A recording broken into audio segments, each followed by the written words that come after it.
Bye, good morning. Pakita ko sa inyo ngayon kung paano paggawa ng chicken traps or patibong ng mga manok.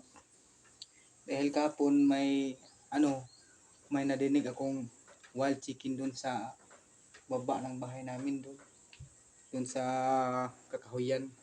Gusto kong makuha yun dahil sabi nila yung wild chicken daw ay pangontra ng sakit pag may may mga alaga kayong may manok, yun pangontra yun sa mga sakit ng alaga yung manok. Pero hindi ko alam kung maniniwala kayo, basta yun sa amin. Okay, gawa tayo ng chicken traps ganito, Coralon. Pwede ditong tahi ng sapatos. Gagawin natin tong trap ng manok. Okay, doon tayo sa labas dahil yung bahay namin maliit lang. Okay, doon tayo gagawa. Okay mga bahay, nandito sa labas ng bahay namin. Ilalatag ko muna tong Coralon. Ito yung gagawin nating pinaka pundasyon ng ating trap. Ito yung pinagkakabitan ng laang, yung may bilog. Okay.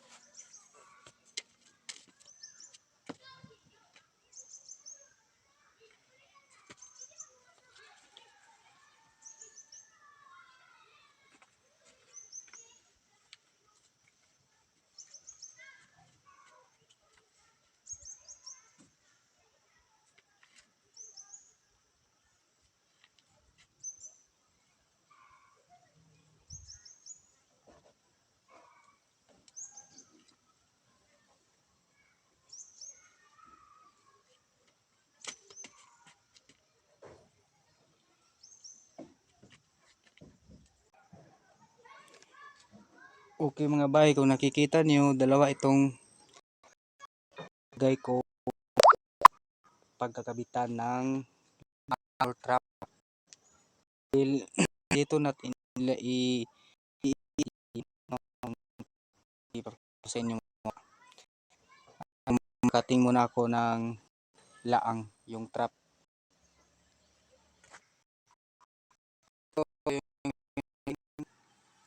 Laang or trap, gaganyan natin to, bibilugin.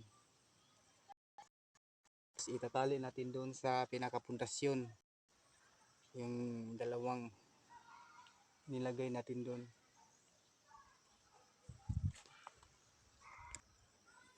Kung ganyan kahaba yung paglalagyan nyo, yung isasabitan nyo ng laang or trap, dapat madami yung trap na gagawin nyo. Ito parang kulang pa yata to ng 1, 2, 3, 4, 5, 6, 7, 8, mga 5 ata, limang ganito, 5 trap. Ipapakita ko sa inyo yung paglagay at pagkabit ng trap dun sa pundasyon niya.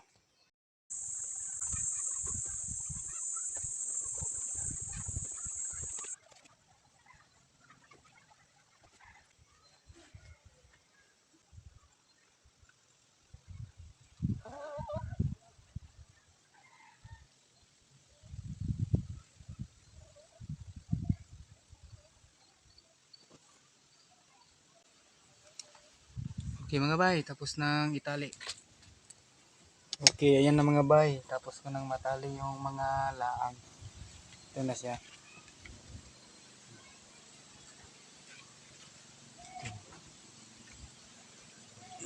Mga ito, mga 15 nata na laang to. Marami to. Ganyan ang itsura pag na sabit mo na lahat. Okay, ilagay muna natin to. Okay mga bay, tapos ko nang iipit yung mga yung mga laang. Ganito na magiging itsura na niya. Pwede na tong isa lang doon sa gubat. na magiging itsura niya pag tapos na. Pwede na yung isa lang doon sa pwede na yung ilagay doon sa gubat. Dito dadaan yung manok, oh. Make sure na malaki yung butas na gagawin nyo para pag may dumaang manok or wild chicken dyan, hindi sasabit yung liig dahil lulusot lang yung katawan niya. Tapos pag maliit lang yan, pag ganyan lang ang laki, yan, ito, yung iba ganito kalaki yung laang.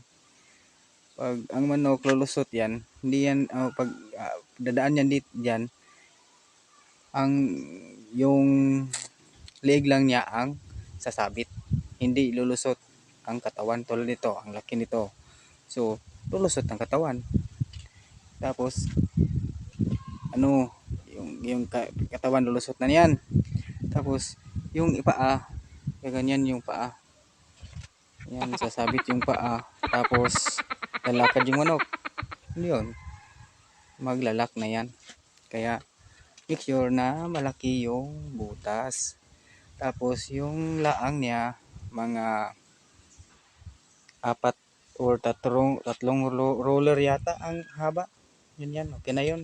3 roller or 4, ganyan. Pwede na itong isa lang.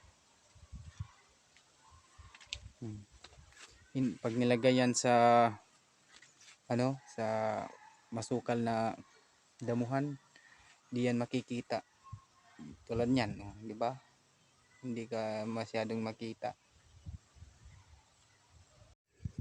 Okay mga bay, sa susunod na video, ipapakita ko sa inyo kung paano to ilalagay doon sa gubat at paano ito i-install para makakuha tayo ng wild chicken. Okay? Pero sa hindi pa yon